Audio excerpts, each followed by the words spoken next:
la coalition d'opposition Lamuka apprécie à sa juste valeur l'implication, l'engagement du gouvernement américain à aider le Congo à mettre fin à la crise qui déchire ses enfants et son territoire depuis 3 décennies.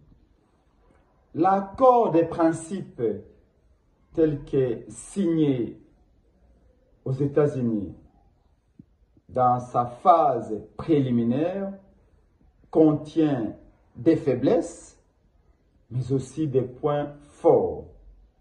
Parmi les points forts que nous apprécions, c'est notamment l'obligation faite au Rwanda de retirer du sol congolais son armée, mais aussi l'obligation faite au Rwanda de reconnaître la souveraineté du Congo acquise depuis 1960 par la lutte acharnée de Patrice Lumumba et ses compagnons. Sans oublier les points qui nous tiennent à cœur, nous de la coalition Lamuka, ADD Congo et le président Martin Fayulu, y compris notre peuple, c'est l'imposition de la fin des hostilités. Pour la coalition Lamuka, les enfants du Nord Kivu, du Sud Kivu et de l'Ituri doivent retrouver la paix immédiatement. La guerre doit cesser sans délai. Mais il y a également la nécessité de la coopération économique entre le Congo et les pays de la sous-région, la cogestion des richesses transfrontalières avec les pays voisins. Ça, nous jugeons acceptable. Mais là où les bas blessent, ce qui énerve l'ensemble de notre peuple, c'est que cet accord, dans bien des points, ne perçoit le Congo que comme un gigantesque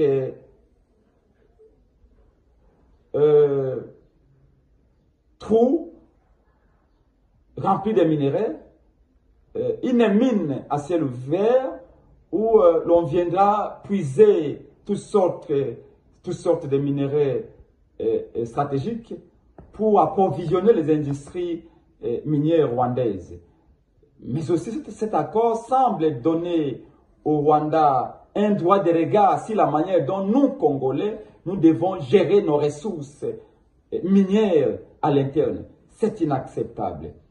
Mais aussi, nous ne comprenons pas pourquoi aucun point dans cet accord, quoique préliminaire, ne rappelle au Rwanda les dégâts qu'il a commis chez nous, et voire même ne demande au Rwanda de présenter des esquisses pour les 30 ans de guerre imposée au Congo, plus de 6 millions de morts parmi les Congolais, et aussi les chaos que ça a engendré. Nous pensons que ce rappel historique mettrait le Rwanda face à ses responsabilités et empêcherait à Paul Kagame de récidiver. Parce que vous savez que l'accord cadre d'Addis Abeba faisait également les obligations aux uns et aux autres.